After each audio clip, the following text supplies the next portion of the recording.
leitura, Lamentações, capítulo 3, versículo 20. Estarei lendo na versão NVT, tá ok? E você, por favor, acompanhe comigo. Como é amargo recordar meu sofrimento, versículo 19, perdão, e o meu desamparo. Agora sim, versículo 20. Lembro-me sempre destes dias terríveis, enquanto lamento a minha perda. Ainda ouso, porém, ter esperança, quando me recordo disto. O amor do Senhor não tem fim, suas misericórdias são inesgotáveis, grande é a sua fidelidade, suas misericórdias se renovam cada manhã. Digo a mim mesmo, o Senhor é a minha porção, por isso esperarei nele. O Senhor é bom para os que dependem dele, para os que o buscam. Portanto, é bom esperar em silêncio pela salvação do Senhor. É bom as pessoas se sujeitarem, ainda jovens, ao jugo de sua disciplina, que permaneçam sozinhas em silêncio sob o jugo do Senhor, que se deitem, com o rosto no pó, pois talvez ainda haja esperança. Amém? Pode se assentar. Gostaria de pensar com você nessa noite sobre uma característica, uma marca, vamos dizer assim, algo do caráter de Deus que ele, de certa forma, imprime e proporciona que nós sejamos capazes de desenvolver ao longo da nossa vida. Dos assuntos, vamos dizer dessa maneira, um dos assuntos e uma das temáticas que por vezes a teologia se debruça em responder é sobre o fato de ter Deus nos criado à sua imagem e semelhança. E por que a teologia se prende em conversar, em dialogar, em falar sobre isso? Porque muita gente, por vezes, se preocupa em olhar para esse aspecto daquilo que a palavra de Deus nos orienta e enxergar como se Deus nos tivesse feito fisicamente a sua imagem e semelhança. E isso, de certa forma, é algo nocivo pensar dessa maneira, pois é por vezes limitar a um corpo, a um espaço geográfico, aquele que é o Criador de todas as coisas e que nem mesmo toda a imensidão do universo seria capaz de conter todo o seu poder, toda a sua autoridade. Quando nós olhamos para aquilo que a Bíblia vai falar do fato de nós termos a imagem e semelhança do Senhor, termos sido criados, é importante que nós nos lembremos das características e da personalidade ou do caráter de Deus que ele, de certa forma, proporciona que nós sejamos capazes também de desenvolver algumas dessas características. Quando eu olho para o Salmo 119, o Salmo 139, salmos que vão falar acerca do poder grandioso, da presença majestosa, das três características fundamentais, essenciais de Deus, e que ele não compartilha conosco, a sua onipresença, onipotência e onisciência, a capacidade de saber de todas as coisas. Quando esses salmos vão falar sobre essas características, eles vão mostrar que existem coisas que Deus não compartilha conosco. Seria bom que nós pudéssemos saber de todas as coisas, ler pensamentos. Às vezes, né? Às vezes seria bom, né?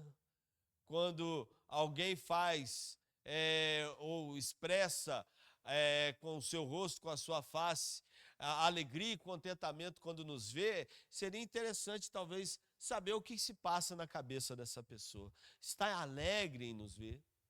Mas às vezes, acredito que não seria tão prazeroso assim saber o que os outros pensam a nosso respeito. Não é verdade? Concordam comigo? Seria interessante talvez podermos ter o privilégio de estar em todos os lugares. E às vezes a gente até quer, né? Quem tem problemas com hiperatividade quer fazer tudo o tempo todo, né? E é difícil, gente, acompanhar pessoas assim, né? Multitarefas, que realiza várias coisas ao mesmo tempo, né? Às vezes a pessoa que é multitarefa, ela dirige com uma mão só, porque enquanto dirige está fazendo outra coisa com a outra, né? Vai pegar um jornal para ler. Seria interessante termos essa capacidade de fazer e estar em todos os lugares, mas o fato é que será que desejaríamos, de fato, estar em todos os lugares quando isso representasse e trouxesse para nós o peso e a responsabilidade de estar em meio à dor do outro, em meio ao sofrimento que aflige aquele que está distante de nós? Será que eu e você gostaríamos de presenciar cenas onde um tsunami veio a uma determinada região e ali a Bíblia nos diz que Deus ali, apesar do sofrimento, se faz presente? Deus, ele sabe de todas as coisas, ele pode estar de fato em todos os lugares e ele tem também todo o poder. Tem um filme de comédia que tenta mostrar esse poder e essa grandiosidade de Deus. Deus transmite por um breve período de tempo a um ser humano essa capacidade, né? Acredito que a maioria aqui já deve ter visto e quem sabe até rido, né? Achado graça de algumas coisas, mas o fato é, amados, que nós, se tivéssemos de fato todo o poder, talvez aquilo que o texto que nós acabamos... Obrigado, meu irmão. Aquilo que o texto que nós acabamos de ler nos mostra, talvez essa realidade não seria uma realidade expressa por nós. Quando o texto vai dizer que a misericórdia do Senhor é a causa de não sermos consumidos. Se eu tivesse poder, em algumas situações, talvez muita gente que ofendeu, que distratou, que aborreceu, que magoou, talvez a coisa não teria caminhado dessa maneira. Quando eu olho para esse texto, eu sou capaz de enxergar esse Deus que tem todo o poder, toda a autoridade, toda a majestade, toda a glória. Eu sou capaz de enxergar esse Deus transmitindo bondade. E eu sou capaz também, e você pode ser também capaz de enxergar isso nesse texto, esse Deus imprimindo essa bondade, essa característica tão especial na vida de um homem que caminhava com ele. Texto de Lamentações de Jeremias é conhecido assim porque Jeremias é o profeta conhecido como o profeta chorão. E ele chorava por quê? Porque os seus o haviam abandonado, ele chorava porque não havia conseguido alcançar os bens e o status social que ele esperava, que ele sonhara. Não, a grande maioria das vezes ele era visto, na palavra de Deus, era reconhecido por vezes por teólogos como esse homem chorão, porque ele chorava sim ao ver a dor e o sofrimento que o seu povo passava. Israel havia se distanciado de Deus e promessas, ou vamos dizer assim, juízos pesados, Deus transmitia por meio da boca do profeta que viria sobre a nação de Israel. Havia muita justiça a ser aplicada da parte de Deus sobre a vida do seu povo por conta do seu distanciamento. E toda essa dor, todo esse distanciamento, todo esse sofrimento que recaía sobre a nação de Israel, era algo tão doloroso que Jeremias, por vezes, chorava e sentia a dor do seu povo. O juízo não estava sobre o profeta, mas a sua nação, ela gemia por conta do pecado que havia cometido e do distanciamento que ela vivia em relação a Deus. E isso fazia o profeta chorar. Sabe, amados, Deus é bom em todo o tempo, amém? A pergunta que fica é: temos sido capazes de aprender em nossa vida, em nosso relacionamento com o Senhor, a desenvolvermos essa mesma característica que Deus nos desafia a sermos capazes de desenvolver? Onde está a bondade de Deus? É sobre essa proposta, creio eu, que nós precisamos olhar para esse texto. Onde reside a bondade de Deus? Quando eu olho para esse texto, eu sou capaz de enxergar, sim, que a bondade de Deus está em algumas situações, revelada em algumas realidades, mas eu sou capaz de enxergar também que a bondade de Deus, ela não está em algumas realidades. Ela não existe ou não reside em alguns espaços, em alguns ambientes. E uma das verdades é que a bondade de Deus, ela não está na forma grandiosa com que ele opera maravilhas sobre o homem e sobre aqueles que vivem debaixo dessa terra tão especial que ele nos proporcionou. A bondade de Deus não está em fazer coisas. É interessante que, caminhando logo no início do seu ministério, Jesus encontra alguns irmãos e ele chama um desses irmãos, e uma das revelações que ele transmite, ou uma das coisas que em meu diálogo ele mostra àquele homem, é que ele o havia enxergado, o havia visto debaixo da figueira, enquanto orava, enquanto, quem sabe, clamava e falava com Deus. E o homem fica maravilhado porque Jesus revela que o enxergou mesmo sem estar ali, debaixo da figueira. Ele então passa a seguir a Jesus por conta disso. Mas uma das coisas que Jesus, ao ver o quanto aquele homem ficara maravilhado com o fato de ter o revelado aquilo que ele havia feito debaixo da figueira, uma das coisas interessantes é a resposta de Jesus. Jesus fala com ele, porque eu te disse que o vi debaixo da figueira, tu ficas maravilhado? Porque havia muito pouco da revelação, da grandiosidade, do poder de Deus no meio daquele tempo. E diante dos muitos milagres e maravilhas que Jesus operou, talvez aquele fosse, quem sabe, um dos menores, vamos dizer assim. Mas aquele pequeno gesto foi capaz de imprimir algo grandioso na vida daquele homem. E foi Jesus e dialogou com ele. Coisas maiores vocês verão daqui para frente. Mas, entenda, que as grandes manifestações, realizações, os grandes milagres de Jesus não são a maior, ou vamos dizer assim, não é ali que habita a bondade de Deus. Não é no fato de realizar aquilo que nós esperamos. Não é no fato de manifestar o seu grandioso poder e as suas maravilhas. A bondade de Deus, ela não habita naquilo que Deus realiza. Mas uma outra verdade é que a bondade de Deus não está também no fato dele realizar aquilo que nós esperamos e sonhamos. Quantos aqui têm alguns desejos, alguns projetos, alguns planos desenhados e preparados para 2026? Acho que todo mundo, né? Todo mundo. Alguns, o sonho, o projeto é trocar de carro, outros comprar uma casa, outros, quem sabe, terminar um determinado curso, outros, quem sabe, se casar. Tem alguém aqui que está querendo casar? A gente ora no final do culto. Outros têm o sonho de fazer uma viagem em família. Enfim, são muitos os sonhos. Mas a verdade é, queridos, que para alcançarmos os objetivos e sonhos, nós contamos com a graça e a misericórdia de Deus, mas também e sobretudo, precisamos por vezes aprender a lutar por alguns desses sonhos. Planejamento, disciplina, foco, determinação. Por vezes nós ouvimos sobre isso.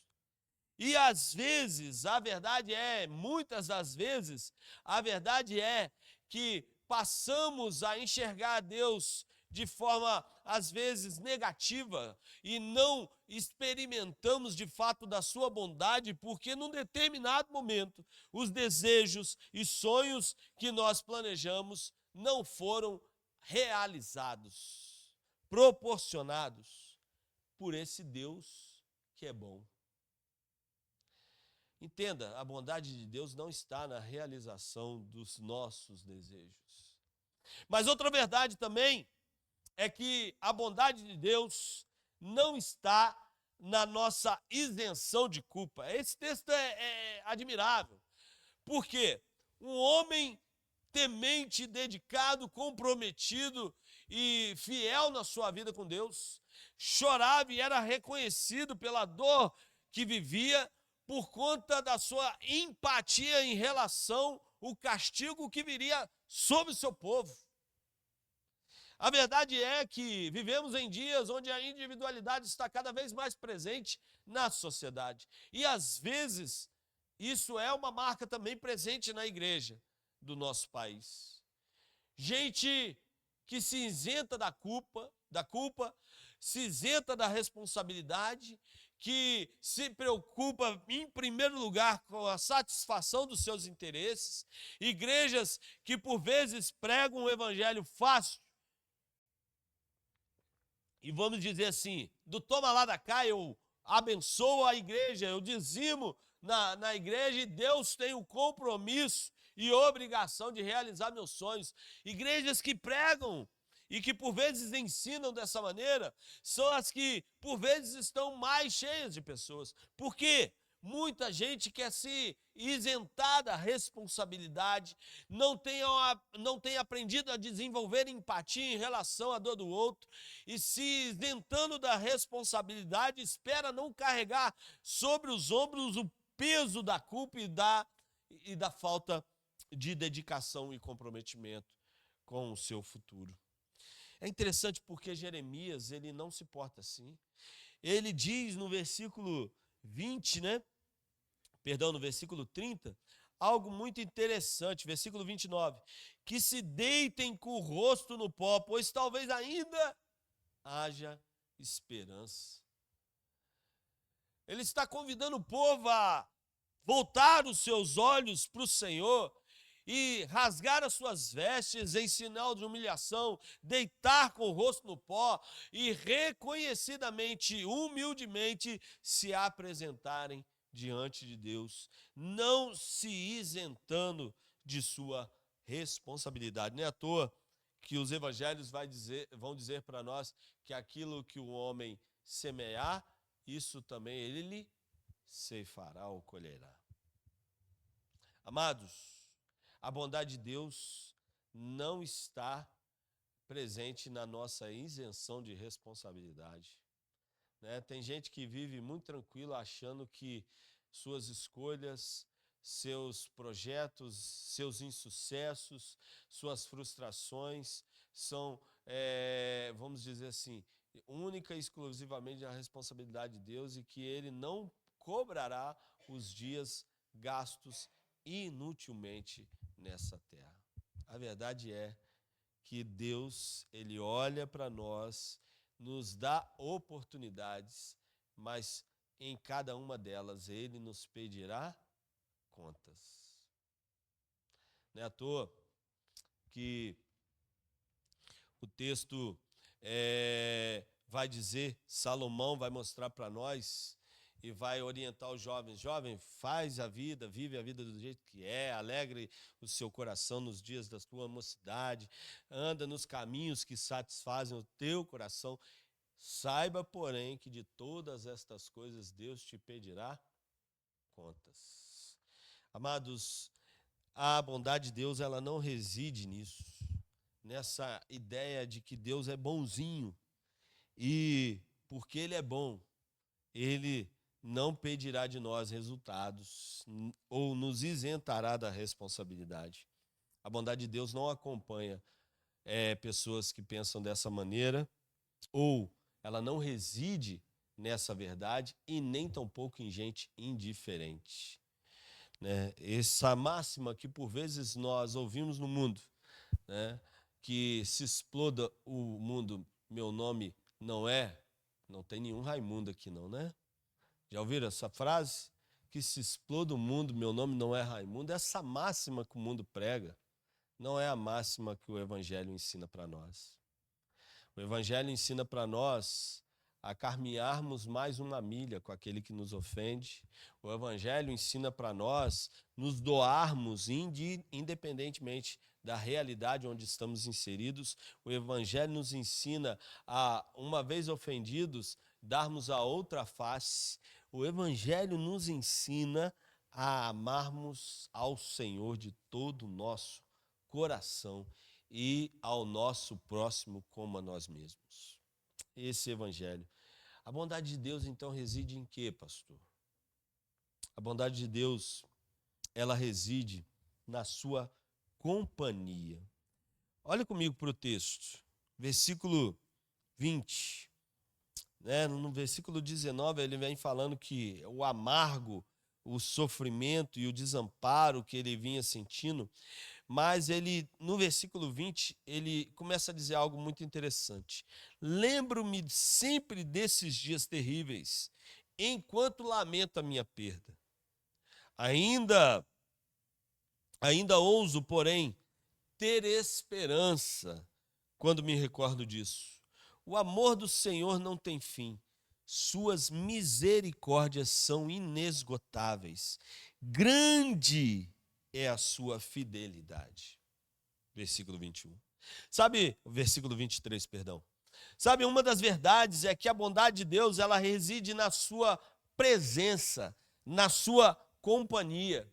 Sabe, uma das cenas mais dolorosas e tristes que pude presenciar foi o sepultamento de uma pessoa que havia falecido, distante da família ele estava, e enquanto era a celebração, o culto fúnebre, a madrugada entrou, vamos dizer dessa maneira, e nenhum familiar próximo estava disponível para cuidar daquela pessoa, ou, vamos dizer dessa forma, para acompanhar o corpo.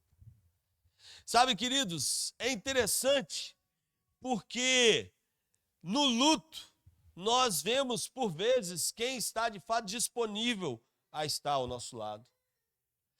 Porque a verdade é que quando há alegria, festejo na casa, tem muita gente, não é verdade? Não é assim? Talvez você tenha tido algumas experiências na vida ao longo da sua infância, adolescência, algumas experiências de privação, onde o cardápio não foi tão surtido assim, E pouquíssima gente se junta para nos acompanhar nessa situação. Agora, chama para comer um churrasco. Vai aparecer amigo que você nem imaginava que você tinha. Não é verdade? Sabe, Deus, ele nos acompanha em toda situação, inclusive e sobretudo em meio ao nosso sofrimento e dor. Lamentações é um texto que nos mostra isso, porque ele começa dizendo, o Senhor, ou a sua misericórdia não tem fim, ela é inesgotável, elas se renovam a cada manhã, grande é a sua fidelidade, grande é o cuidar de Deus. Essa bondade do Senhor era revelada sobre a vida do profeta, sobre a vida do povo de Israel, não pelo fato dele isentar aquele povo de suas responsabilidades, ou pelo fato de ele amenizar a sua culpa, mas sim pelo fato de ele se fazer presente, mesmo em meio ao sofrimento, mesmo em meio à dor, mesmo em meio ao resultado negativo. A bondade de Deus, ela se faz real, não pelo fato dele atender às nossas expectativas, mas pelo fato dele ir muito além delas. Ele vai muito além das nossas expectativas.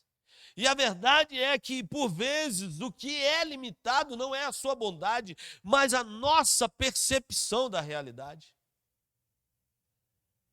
Queremos, por vezes, sermos poupados de algumas lutas, mas, por vezes, ao nos proporcionar algumas lutas, Deus nos poupa de realidades ainda mais difíceis e dolorosas. Portanto, entender que Deus está conosco em meio a todo luto, em meio a toda dor, em meio a todo sofrimento, em meio a toda dificuldade, em meio a toda privação. É uma realidade que o profeta estava aprendendo em meio ao processo, em meio à luta, e é uma realidade que Deus espera que possamos também ser capazes de aprender. A bondade de Deus, ela se faz presente por Ele caminhar conosco todos os dias. E disse Jesus que Ele estaria conosco quando? No dia do churrasco, no dia do velório, no dia da formatura, no dia do exame que é difícil, doloroso. Não, Ele estaria conosco todos os dias até a consumação dos séculos. Quanta gente ao longo da vida já ficou para trás no seu caminho? Quanta gente, às vezes, você já não deixou para trás ao longo do caminho? Não é verdade? Agora, Deus não deixa ninguém para trás. A Bíblia vai dizer, os evangelhos vão mostrar para nós que Ele volta por uma ovelha, enquanto 99 ficam no aprisco, para cuidar e mostrar a sua bondade a cada um. A bondade de Deus está em sua companhia, mas está também em sua provisão. O versículo 24 vai dizer algo muito interessante. Digo a mim mesmo, a minha porção, ou o Senhor é a minha porção, portanto, ou por isso, esperarei nele. O Senhor é bom para os que dependem dele, para os que o buscam. Portanto, é bom esperar em silêncio pela salvação do Senhor. Sabe, às vezes a gente espera sim, mas não em silêncio. Não é verdade? Não é assim não? Às vezes a gente espera porque não tem opção. E a verdade é essa, em algumas situações a gente não tem opção. Ou espera, ou espera. Não é verdade? Hoje em dia não se tem muito mais essa dificuldade, mas a fila do banco era esperar ou esperar. Não sei você, mas às vezes a gente ficava chateado quando alguém entrava na frente, né? Eu já fui office boy, né? Aí levava um malote da empresa para o banco e às vezes tinha 10 pessoas na minha frente. Eu chegava, ficava tranquilo e eu às vezes passava em frente um botequim, né? Tinha um monte de senhor lá jogando baralho e tomando uma meiota. E às vezes, na hora que chegava a minha vez, vinha um daqueles da meiota e entrava na frente. Né? Quem já passou por isso aqui? Não desrespeitando o direito de ninguém, mas eu ficava, menino, né? Cheio de pressa, cheio de coisa para fazer. Eu falava, gente, ele podia esperar, né? Será que já acabou a partida? Eu ficava imaginando. Mas às vezes, amados, a gente espera porque não tem opção. Espera murmurando, espera reclamando, espera olhando para o outro e comparando, espera questionando o fato e a verdade de que o outro tem experimentado algo diferente e positivo sobre a vida dele. Espera medindo, insatisfeito, questionando, reclamando. Mas o texto nos diz que bom é esperar em silêncio pela salvação do Senhor. Sabe por quê, amados? Uma das verdades é que Deus ele está atento à aflição do seu povo em todo o tempo. O salmista vai dizer que ele não cochila e não dormita um minuto sequer. Às vezes a gente cochila, né? Não é verdade? Cochila em casa, cochila na fila do banco, cochila no volante. Ninguém aqui cochila no volante não, né? Por favor, em nome de Jesus. Cochila até na igreja, né? Deixa eu olhar se tem alguém agora. Né? Às vezes a gente cochila, Deus não, amados. Deus ele está atento a cada uma das lutas, a cada uma das dificuldades, a cada uma das pelejas e dores que nós enfrentamos. Deus está com seus olhos o tempo todo voltados para nós. E por vezes nós agimos como se ele não estivesse com os seus ouvidos atentos à nossa oração. Deus, o Senhor não está me ouvindo? Deus, o que está acontecendo? Porque o Senhor não me responde. A verdade é que ele está atento e no tempo certo a manifestação da sua graça e do seu favor há de ser revelada. A verdade é que se ainda estamos vivos e de pé, é porque a sua misericórdia não tem fim, se renova a cada manhã. Deus, ele tem sido provedor da vida, provedor de sustento, provedor de cuidado, provedor de todas as nossas necessidades. Amém? A bondade de Deus está no fato dele ser presença ou companhia constante. Está no fato dele ser a nossa provisão. De fato, ele ser a fonte de tudo que de fato há de bom em nós. Sabe, a Bíblia vai, em Lamentações, deixar muito claro acerca da realidade de sofrimento que viria sobre a vida do povo de Israel.